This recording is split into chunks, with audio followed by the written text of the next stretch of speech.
चलिए शुरू करते हैं। क्या भूलूं क्या याद करूं, हरिवंश राय बच्चन की आत्मकथा। बोला उस समय में तत्कालीन समय के जो संयुक्त परिवार तथा गरीबी में भी लोगों के एक साथ रहने का सुंदर वर्णन जो है वो आपको इस आत्मकथा में मिलता है। इस आत्मकथा के संबंध में धर्मवीर भारती कहते हैं, ये हिंदी के 1000 वर्षों के इतिहास में ऐसी पहली घटना है जिसमें अपने बारे में सब कुछ इतनी बेबाकी और साहस और सद्भावना के साथ कह दिया है। इसमें केवल बच्चन जी का परिवार और उनका व्यक्तित्व ही नहीं उभरा है, बल्कि उनके साथ समूचा काल और क्षेत्र भी उभर कर गहरे रंगों में आया है। ये हजारी प्रसाद द्विवेदी कहते हैं। आगे चलते हैं। ऐसी अभिव्यक्ति नई पीढ़ी के लिए पाथे बन सकेगी, इसी में भी उनकी सार्थकता भी है। शिव मंगल सिंह सुमन कहते हैं, ये हिंदी के आत्मकथा साहित्य की चरम परिणति है, डॉक्टर नागेंद्र कहते हैं। चलिए थोड़ा सा आगे देखते हैं सारांश। बोला बच्चन ने आत्मकथा के तीसरे भाग का नाम जीवन की आपाधापी में निर्धारित किया था, जो कि बसेरे से दूर नाम से प्रकाशित हुआ था। बच्चन की जो ये आत्मकथा है ये 4 भागों में विभक्त है। आपको पता है, पहला भाग 1969 यानी कि 1969 में क्या भूलूं क्या याद करूं। दूसरा भाग 1970 में नीड़ का निर्माण, है ना। उसके बाद तीसरा आता है 1978 में बसेरे से दूर, और चौथा आता है 1985 में 10 द्वार से सोपान तक। अब ये जो इसका तीसरा भाग है बसेरे से दूर नाम से ये प्रकाशित हुआ था। क्या भूलूं क्या याद करूं मैं, हरिवंश राय बच्चन अपने परदादा के समय से बात आरंभ करते हैं और पीढ़ी दर पीढ़ी जो है जीवन चित्र प्रस्तुत करते हुए अपनी कथा कह आते हैं। इसमें जीवन के पूर्वार्ध का चित्र प्राप्त होता है। बच्चन जी पूरी ईमानदारी से अपनी बात रखते हैं कि वे करकल और उसकी पत्नी चंपा से अपने अनुराग का चित्रण करते हैं। ठीक है, किसके साथ, एक करकल आते हैं यहाँ पे पात्र, और उनकी पत्नी चंपा है, उनसे इनका बहुत प्रेम था। उस अनुराग का इन्होंने यहाँ पे वर्णन किया है। तो अपनी प्रथम पत्नी श्यामा से भी अपने प्रेम का अनुकरण करते हुए वे दिखाई देते हैं। बच्चन की आत्मकथा से उस समय की क्रांतिकारी जो गतिविधियां थी वो भी सरगर्मी का आभास यहाँ पर दिखाती हैं।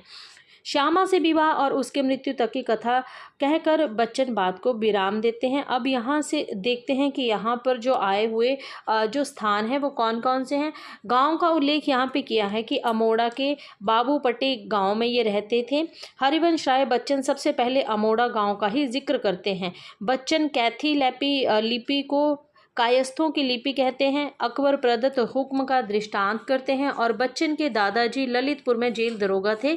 वहीं बच्चन के पिता का भी जन्म जो था वो हुआ था। बच्चन 44 वर्ष की उम्र में पीएचडी करने कैम्ब्रिज गए थे। ठीक है, तो बच्चन जी कितनी उम्र में, 44 वर्ष की उम्र में जो था वो कैम्ब्रिज में ये पीएचडी करने गए थे, यानी कि इन्होंने पीएचडी भी कर ली है। और साथ ही साथ इन्होंने जो अखबार होती है, ठीक है, उसमें भी इन्होंने बतौर गश्ती एजेंट का काम भी किया है। छठी संतान है बच्चन जी। बच्चन की लक्ष्मीनिया चमारिन के हाथों उनकी माँ ने 5 पैसे में उनको बेच दिया था। बच्चन का बचपन जो है वो मोहल्ला चक में बीता है। अब यहाँ पर आए कुछ इंपॉर्टेंट पात्र हैं, उनको भी देख लेते हैं। ठीक है, अब यहाँ पे ये भी बताया गया है कि मोहल्ला चक वाला जो सड़क में आ जाने पर वे भी कट घर में बस गए थे। बच्चन का पहला विवाह जो था वो श्यामा से हुआ था। बच्चन श्यामा को जॉय और श्यामा बच्चन को सफरिंग कहकर पुकारती थी। अभी हाल फिलहाल में जो अभी सेट का एग्ज़ाम हुआ है उसमें ये प्रश्न पूछा गया था, ठीक है, कि दोनों एक दूसरे से को क्या कहकर पुकारते थे। बच्चन गांधी की राजनीति को प्रतीकात्मक कविता कहते हैं। बच्चन अपनी कविता को जीवनवादी कहते हैं। पात्र देख लेते हैं कौन कौन से आते हैं। सबसे पहले यहाँ पे मिट्ठू लाल आते हैं जो कि नायब कोतवाल हैं।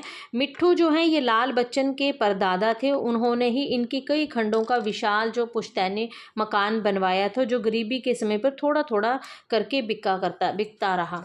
दूसरे पात्र यहाँ पे राधा आती है जो कि मिट्ठू लाल की बहन है। राधा अपना घर छोड़कर भाई मिट्ठू लाल के यहाँ रहने आ गई है। ठीक है, और अपनी मृत्यु के कुछ समय पहले ही वह इसी परिवार के साथ रही थी। उसके बाद भोलानाथ आते हैं जो कि मिट्ठू लाल के पुत्र हैं। भोलानाथ संतोषी प्रवृत्ति के व्यक्ति थे। लंबे समय तक ललितपुर की जेल दरोगा रहने के बाद उन्होंने जो थी नौकरी छोड़ दी थी और वापस इलाहाबाद आ गई थी। तो भोलानाथ जो है ये कहाँ रहते थे और कहाँ से नौकरी छोड़कर आए थे, तो ये जो थे ये ललितपुर में जो थे वो जेल दरोगा थे और वहाँ से अपनी नौकरी छोड़कर वापस इलाहाबाद में आपके आ गए थे।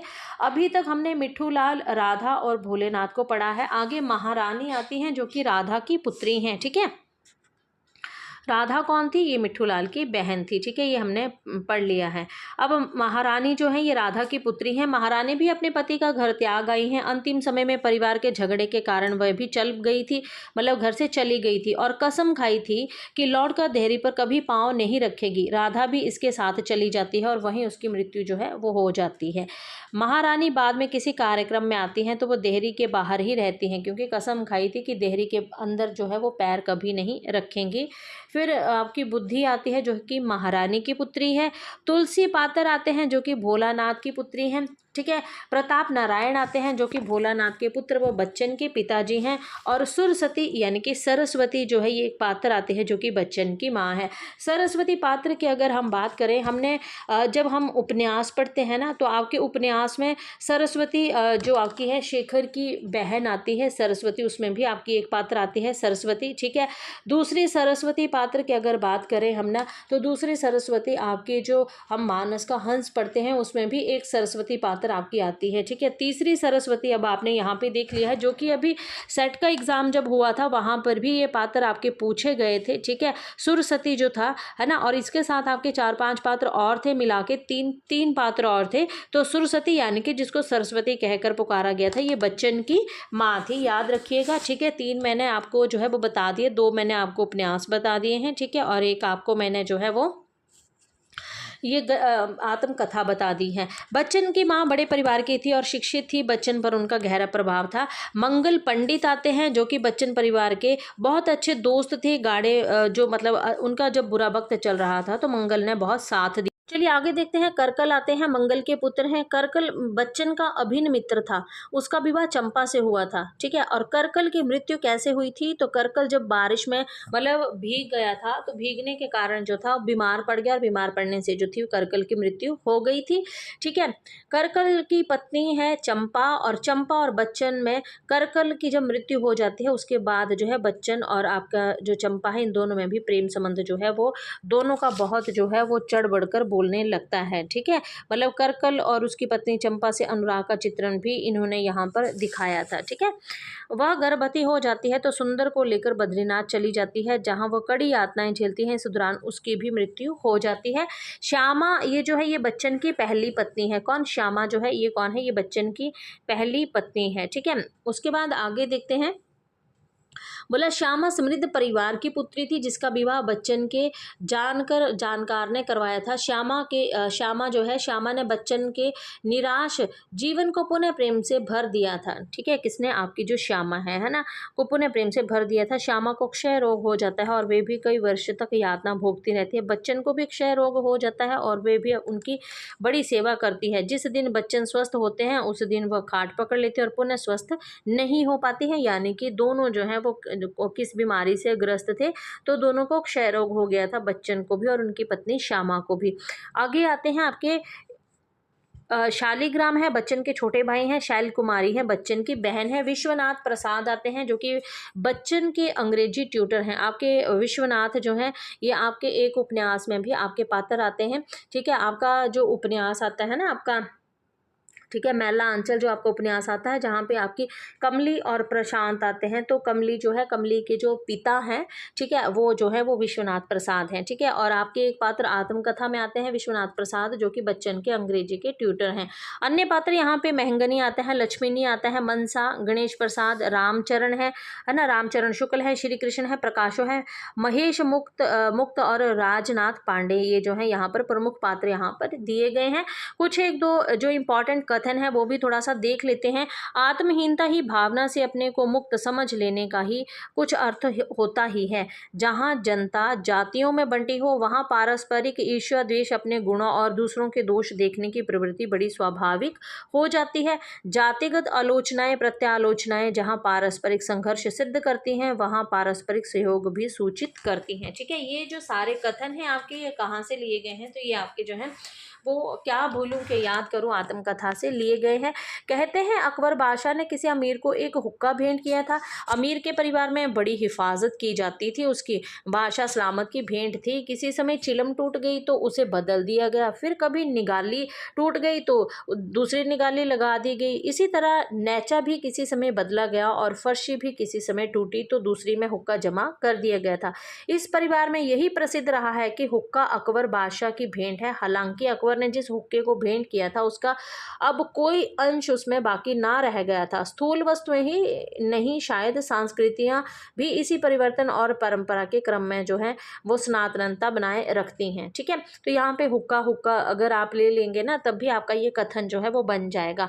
मनसा की छठी पीढ़ी मेरे पिता और खानदानी चाचाओं की पीढ़ी है। ठीक है, यहाँ पे हुक्का जो है वो फिर से आ गया है। तो हुक्का आप याद रख सकते हैं कि आपके क्या भूलूं कि याद करूं आत्मकथा में हुक्का हुक्का शब्द का जो है वो बार बार प्रयोग जो है वो किया गया है।